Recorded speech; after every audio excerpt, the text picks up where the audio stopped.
अखिलेश जी के जो सत्ताधारी गुंडे थे उनका तांडव देखने लायक था। विश्वविद्यालय को कंप्यूटरकृत जैसे ऑनलाइन व्यवस्थाएं जो लाने का काम हम लोगों ने उस समय प्रयास किया गया। महात्मा गांधी काशी विद्यापीठ एक ऐसा विश्वविद्यालय है जो हमेशा सुर्खियों में रहता है कि जैसे कि राहुल गांधी, तेजस्वी यादव ने बहुत सारे जनसभाओं को किया, उनको वोट नहीं मिला। ऐसा क्यों? ऐसा कैसे हो सकता है? जो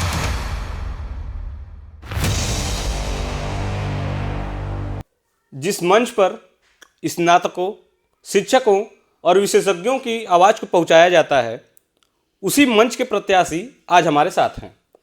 जी हाँ, हमारे साथ मौजूद हैं वाराणसी स्नातक खंड के एमएलसी प्रत्याशी आशुतोष सिंह आशु जी। सर, मैं चाहूँगा कि सबसे पहले आप हमारे दर्शकों को एक अपना परिचय दें। नमस्कार, मैं आशुतोष सिंह महात्मा गांधी काशी विद्यापीठ का छात्र संघ का अध्यक्ष रहा। इसमें वर्तमान में युवा मोर्चे के काशी क्षेत्र का उपाध्यक्ष हूँ। सर, शुरू करते हैं सबसे पहले आपके छात्र जीवन से। तो आपने छात्र संघ का चुनाव लड़ा, आप किस पार्टी से लड़े थे? मैं अखिल भारतीय विद्यार्थी परिषद से छात्र संघ का चुनाव लड़ा। अच्छा, फिर आप अध्यक्ष भी बने? जी, मैं अध्यक्ष हुआ। तो अध्यक्ष बने, उसमें आपने क्या क्या किया, थोड़ा अपने कार्यकाल के बारे में हमें आप बताइए। हम लोगों के अध्यक्ष का कार्यकाल और अध्यक्ष का चुनाव बड़ा ही संघर्षपूर्ण रहा। 2012 में छात्र संघ बहाल हुआ था। आदरणीय मायावती जी की सरकार गई थी, आदरणीय अखिलेश यादव जी की सरकार आई थी, उन्होंने छात्र संघ की घोषणा की थी और पूरे उत्तर प्रदेश का पहला चुनाव रहा। और उत्तर प्रदेश की सबसे बड़ा चुनाव आप कह सकते हैं छात्र संघ का महात्मा गांधी काशी विद्यापीठ होता था, क्योंकि लखनऊ विश्वविद्यालय चुनाव नहीं होते थे, गोरखपुर विश्वविद्यालय भी चुनाव बंद थे। तो महात्मा गांधी काशी विद्यापीठ सबसे बड़ा चुनाव रहा। उसमें अखिलेश जी के जो सत्ताधारी गुंडे थे उनका तांडव देखने लायक था कि छात्र राजनीति में भी ऐसी गुंडई और इस प्रकार का व्यवहार भी हो सकता है, ऐसा हम लोगों ने कल्पना में भी नहीं सोचा। पर छात्र नौजवान हमारे साथ रहे और उसमें छात्र संघ में हमारी जीत हुई। जीत होने के बाद ये लोग ज़बरदस्ती रिकाउंटिंग की बात करना, रिकाउंटिंग करके उसको ख़त्म करा के ये चाहते थे कि सत्ताधारी दल के लोग जीत जाएं। पर विश्वविद्यालय प्रशासन और जो छात्र एकता इतनी अच्छी थी, छात्रों का सहयोग इतना अच्छा रहा कि ऐसा कुछ होने नहीं दिया। इस वजह से फिर छात्र संघ के अध्यक्ष हुए। लगातार मेरे पूरे कार्यकाल में सत्ता का हस्तक्षेप रहता था।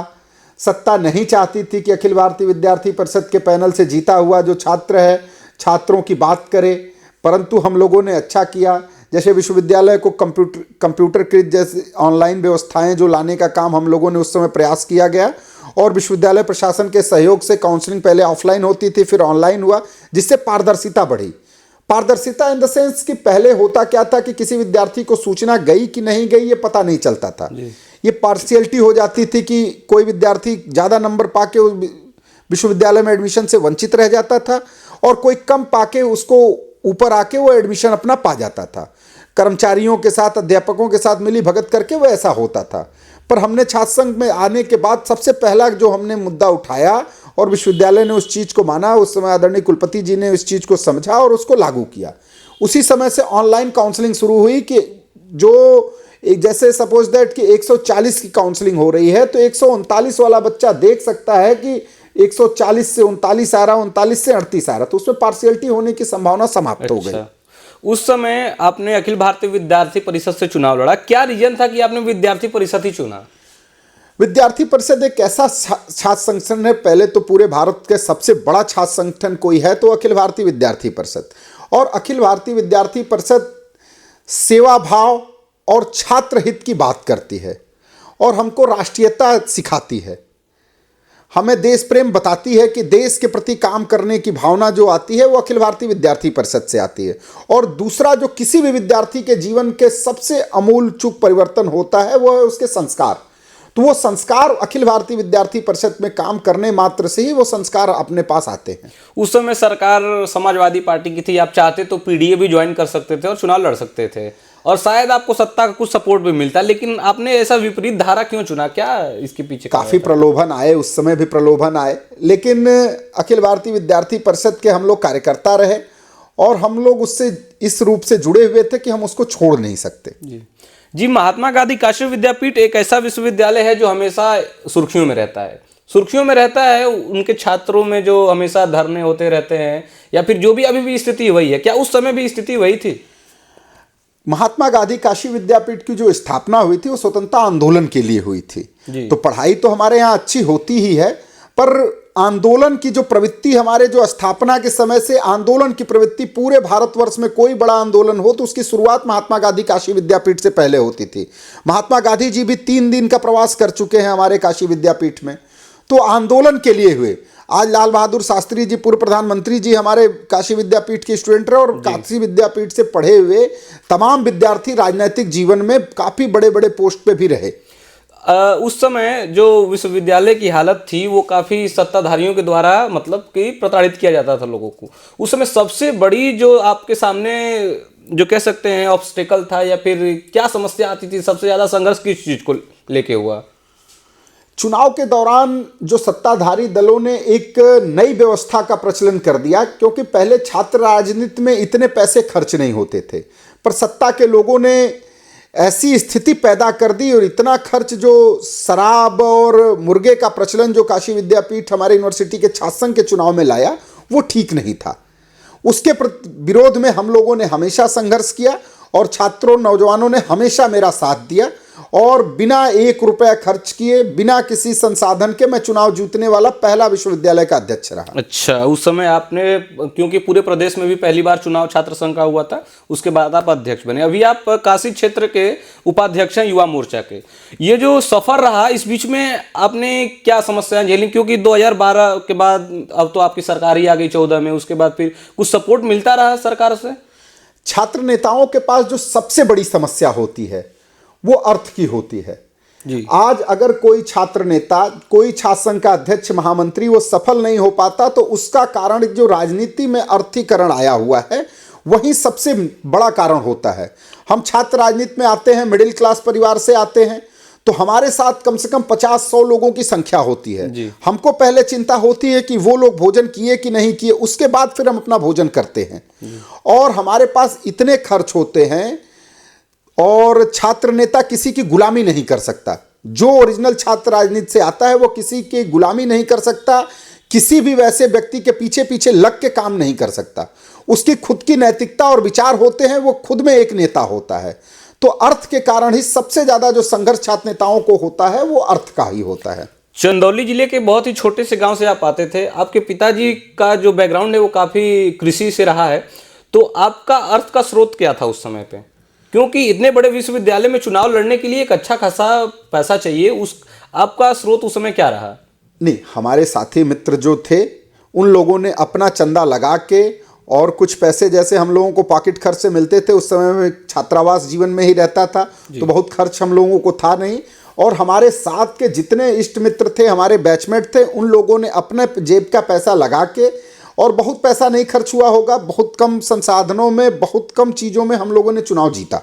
अच्छा, क्योंकि अभी तो महात्मा गांधी काशी विद्यापीठ में चुनाव होता है तो 20-25 लाख रुपए अध्यक्ष के लिए तो लोग लेके चलते हैं, तो उस समय ये रकम क्या थी? मतलब नहीं, वो समय तो हम लोग को लगता है लाखों रुपए में ही चुनाव जीत गए होंगे, लाख रुपए भी नहीं लगे होंगे हमारे तो। अच्छा, तो इस समय आप चंदौली से आते हैं, माननीय राजनाथ सिंह हमारे रक्षा मंत्री का भी वो गृह जनपद रहा है, तो क्या उनका सपोर्ट उस समय आपको मिलता था, या फिर आपने अकेले ही संघर्ष करना शुरू किया? नहीं, उनका सपोर्ट, ऐसे बड़े लोगों का इस छोटे चुनाव में कोई इंटरेस्ट नहीं होता है, ना कि सपोर्ट लेने की भी ज़रूरत पड़ती है।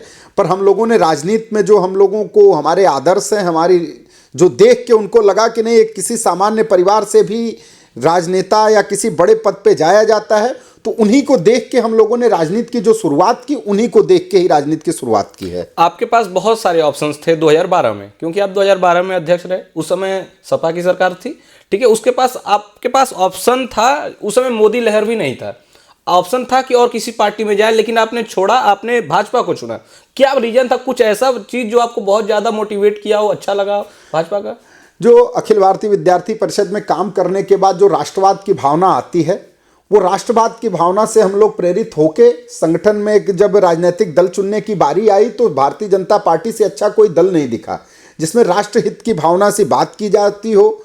और भारतीय जनता पार्टी एक ऐसी पार्टी है जो कि एक सामान्य परिवार का बेटा मुख्यमंत्री भी हो सकता है, एक सामान्य परिवार का बेटा प्रधानमंत्री भी बन सकता है, तो ऐसे इसी वजह से हम लोगों ने भी राष्ट्रवाद से प्रेरित होकर भारतीय जनता पार्टी को ही चुना। अभी देश में जो है वो एसआईआर का मुद्दा चल रहा है, ठीक है। एसआईआर को कैसे देख रहे हैं आप? मतलब क्या हद तक इसमें बहुत सारे स्कैम्स हो रहे हैं, लोगों ने जो नेता प्रतिपक्ष हैं उन्होंने भी बहुत सारे आरोप लगा दिए हैं, इसको कैसे देख रहे हैं आप?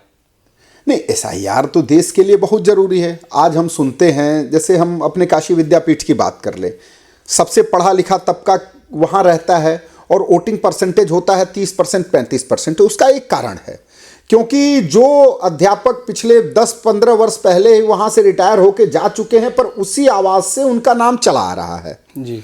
तो एसआईआर इसलिए जरूरी है कि एक वेरिफिकेशन हो जाए कि वो वहाँ व्यक्ति रहता है या नहीं रहता है, वो 2 जगह तो वोटर नहीं है, या कहीं उनका कई जगहों पे नाम जो हाँ छोड़ चुका है वहाँ वोटर तो नहीं है।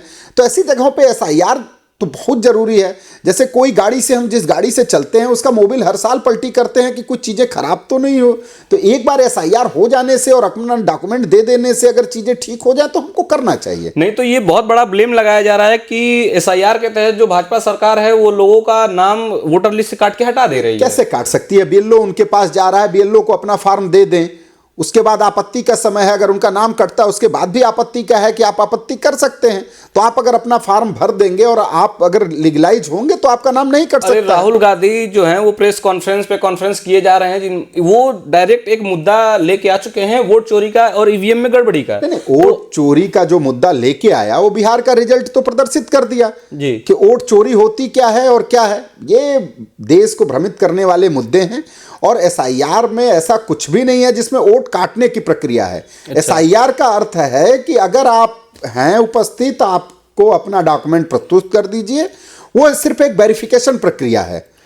लेकिन अब सवाल ये है कि जैसे कि राहुल गांधी, तेजस्वी यादव ने बहुत सारे जनसभाओं को किया जिसमें लाखों लोगों ने उमड़ के हिस्सा लिया, लेकिन उनको वोट नहीं मिला। ऐसा क्यों? ऐसा कैसे हो सकता है? जो व्यक्ति अपना समय दे के रैलियों में जा रहा है वो वोट दे रहा है, उसका वोट कहाँ जा रहा है? नहीं, वोट क्यों नहीं दिया? वोट नहीं दिया होता तो आज जो परसेंटेज ऑफ वोट उन्होंने पाया है, वोट तो वही लोग थे जो उनके रैलियों में आए जी। वो रैलियों में आने वाले ही वोट हैं। ऐसा तो नहीं है कि 0%।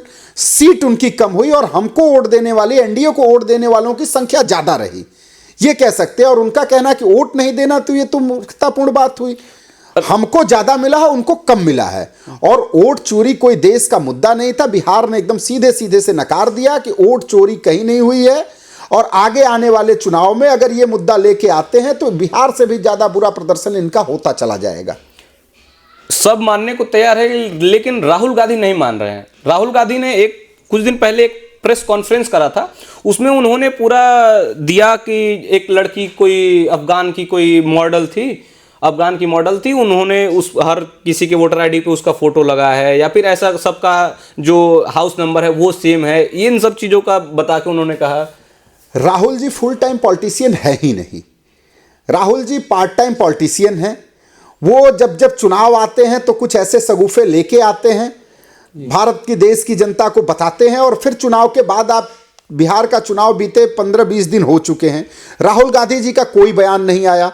फिर किसी प्रदेश का चुनाव आएगा, किसी देश का चुनाव, अपने देश का चुनाव आएगा, फिर राहुल गांधी जी आएंगे, नए मुद्दों के साथ आते हैं। और वो मुद्दा उनके तभी तक रहते हैं जब तक चुनाव चलते हैं। चुनाव के बाद फिर वो राहुल गांधी जी का पता नहीं चलता। और उसी कारण से आज कांग्रेस पार्टी, जो कि एक राष्ट्रीय पार्टी है, राष्ट्रीय पार्टी होते हुए कहां से कहां सिमटती चली जा रही है। जिस प्रदेश में चुनाव होते हैं वहां से समाप्ति के दौर पर राहुल गांधी जी लेके चले जाते हैं। अच्छा, ठीक है, ये तो राष्ट्रीय लेवल की बात हो गई। थोड़ा छात्र जीवन में आते हैं, क्योंकि आपने छात्र जीवन से ही अपनी शुरुआत की है। अभी महात्मा गांधी काशी विद्यापीठ में कुछ महीनों पहले एक दीक्षांत समारोह हुआ। उस दीक्षांत समारोह में माननीय राज्यपाल महोदया जी आई थी। उन्होंने कुछ मुद्दों को बताया विश्वविद्यालय में कि ये से समस्याएं हैं, और लेकिन अभी भी आप विश्वविद्यालय में जाएंगे तो ये सब चीज़ें अभी भी ठीक नहीं हुई हैं। आप छात्र जीवन से उठे हैं, क्या ये कर्तव्य नहीं है कि आप जाएं, उन चीज़ों को सुनिश्चित करें कि नहीं, जाना तो चाहिए, पर अपनी व्यस्तता के कारण अभी काशी क्षेत्र में अपना दायित्व है लगातार। अब विश्वविद्यालय के छात्र भी नहीं रहे। बतौर पूर्व छात्र के अगर कोई बुलाता है या विश्वविद्यालय प्रशासन कहता है या छात्र संघ के नेता जो हमारे हैं कहते हैं, अगर किसी विषय पे बुलाते हैं तो ही हम लोग जा सकते हैं, क्योंकि काफ़ी पुराना 2004 से हमने 4 में बीएससी, 4 से 7 हमने बीएससी किया, तो अभी हमारे साथ का पढ़ने वाला कोई विद्यार्थी तो वहाँ है नहीं।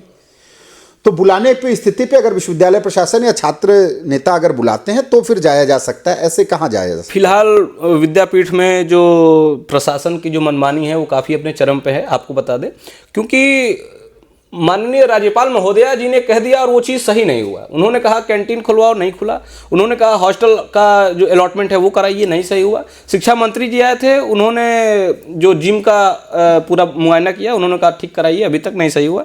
लेकिन इस पे क्या विश्वविद्यालय प्रशासन को आप क्या कहना चाहेंगे?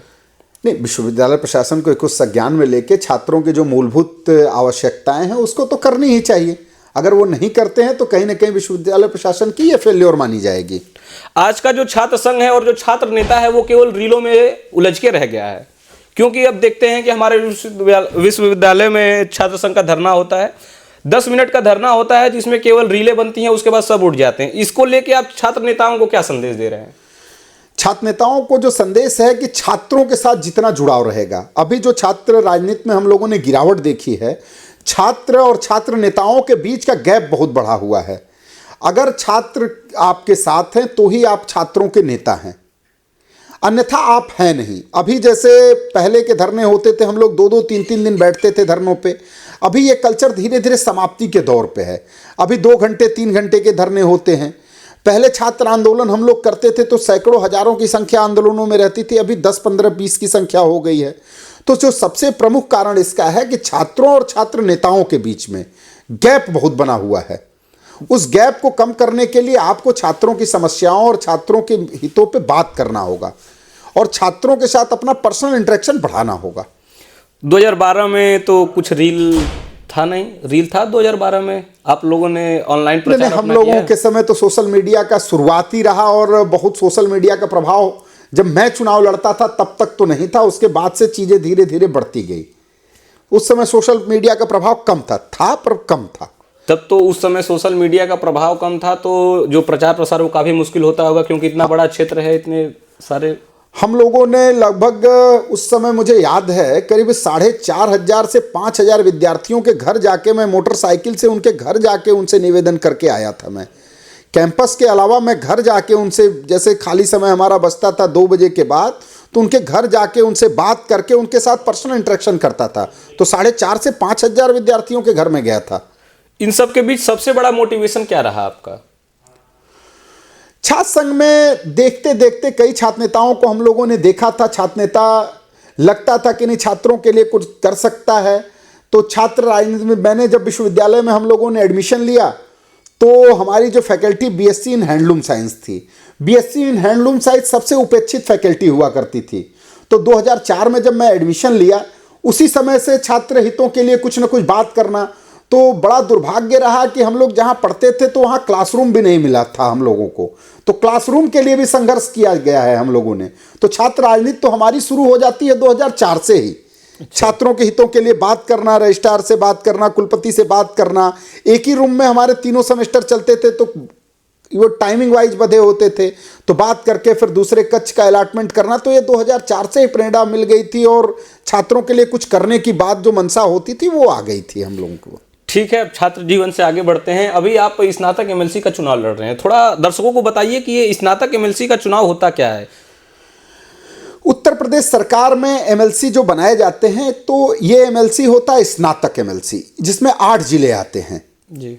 बलिया, गाजीपुर, जौनपुर, बनारस, मिर्जापुर, सोनभद्र, भदोही और चंदौली। ये 8 जिलों के जो पढ़े लिखे लोग हैं, जो स्नातक हैं, वो अपना वोट करके एक एमएलसी का चुनाव करते हैं। इसके लिए पहले वोटर बनना पड़ता है। तो अभी वोटर बनने की प्रक्रिया एक बार तो समाप्त हो चुकी है, दूसरी बार फिर से डेट बढ़ा हुआ है। तो अपना आधार कार्ड, मार्कशीट और फोटो कॉपी जमा करके फॉर्म 18 लेके जमा करते हैं तो वोटर बनते हैं। फिर ये प्रक्रिया होती है, ये चुनाव होते हैं अप्रैल मई में। तो उस समय फिर वोटिंग होती है। तो जो लोग वोटर बने हुए हैं, जो स्नातक बंधु, वही वोट कर सकते हैं। अच्छा। वो अपना प्रतिनिधि चुनते हैं। अच्छा, ठीक है। तो आप देख रहे थे, हमारे साथ जुड़े थे महात्मा गांधी काशी विद्यापीठ के पूर्व अध्यक्ष और वर्तमान युवा मोर्चा के क्षेत्रीय उपाध्यक्ष आशुतोष सिंह आशु जी। धन्यवाद।